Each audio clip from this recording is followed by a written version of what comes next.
Berikut ini merupakan tugas koneksi antar materi, kesimpulan dan refleksi modul 1.1 tentang pemikiran Ki Hadjar Dewantara.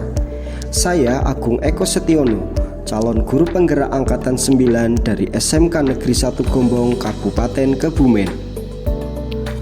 Pembelajaran modul 1.1 telah saya laksanakan dengan mengikuti kerangka pembelajaran modul yang dimulai dari 1. Mulai dari diri. Pada tahap ini, saya belajar untuk melakukan refleksi kritis terhadap konsep pemikiran pendidikan Ki Hadjar Dewantara.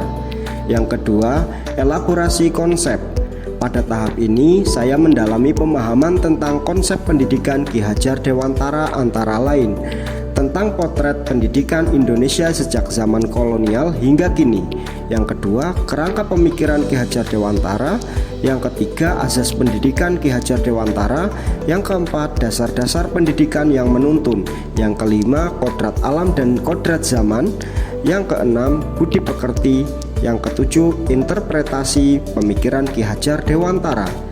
Kemudian yang ketiga yaitu ruang kolaborasi. Pada ruang kolaborasi, saya dan peserta CGP lain secara berkelompok berdiskusi untuk membahas tentang kekuatan sosiokultural di daerah yang sejalan dengan pemikiran Ki Hadjar Dewantara, yang selanjutnya dipresentasikan bersama kelompok untuk mendapatkan tanggapan dari kelompok lain. Pada langkah berikutnya yaitu demonstrasi kontekstual. Pada kegiatan ini, saya membuat sebuah puisi yang menggambarkan tentang pemikiran filosofis Ki Hadjar Dewantara sesuai dengan pengetahuan yang telah saya pelajari pada modul ini. Berikutnya, elaborasi pemahaman.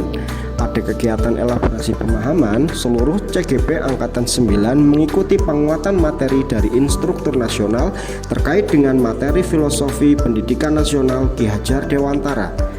Kemudian, koneksi antar materi.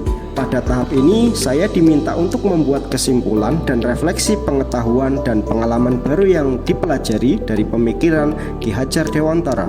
Dan yang terakhir adalah aksi nyata.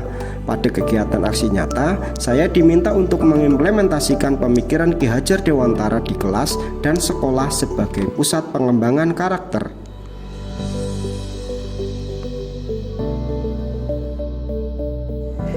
Azas pendidikan menurut Ki Hadjar Dewantara. Ki Hadjar Dewantara membedakan antara pendidikan dan pengajaran.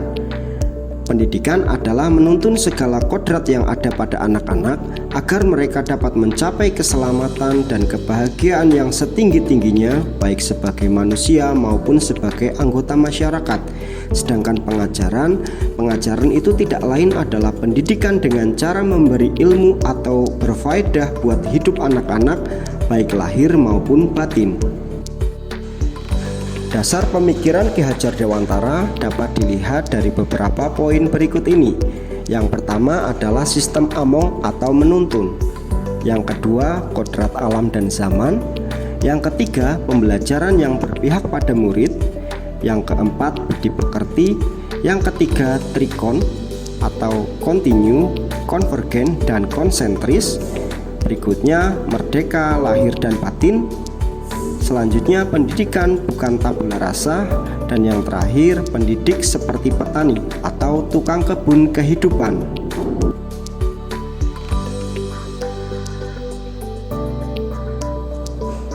Hal yang saya percaya tentang murid dan pembelajaran di kelas sebelum saya mempelajari modul 1.1 ini antara lain. Yang pertama, pembelajaran hanya terpusat kepada guru dan hanya sebatas mentransfer materi pelajaran. Yang kedua, tuntas dalam menyampaikan materi, berarti tuntas juga kewajiban saya sebagai guru. Kemudian yang ketiga, hasil penilaian kognitif menjadi penilaian utama. Jika siswa sudah mencapai nilai KKM, berarti siswa tersebut sudah dianggap tuntas.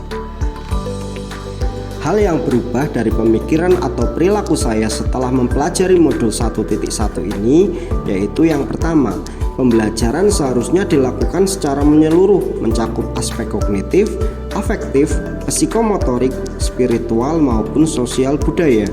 Yang kedua, murid sebagai subjek pembelajaran sehingga bebas berekspresi, berpendapat, dan berkreasi. Yang ketiga, guru sebagai fasilitator berperan untuk memfasilitasi murid tumbuh sesuai dengan kodratnya masing-masing. Hal yang dapat segera saya terapkan lebih baik agar kelas saya mencerminkan pemikiran Ki Hajar Dewantara antara lain: yang pertama, merancang pembelajaran yang menyenangkan untuk siswa. Yang kedua, memfasilitasi siswa menggali dan mengekspresikan potensi diri mereka. Yang ketiga, mempelajari latar belakang dan karakter setiap siswa. Yang keempat, mengembangkan kompetensi 4C dalam pembelajaran. Dan yang terakhir, tidak menuntut siswa tetapi menuntun mereka untuk berkembang.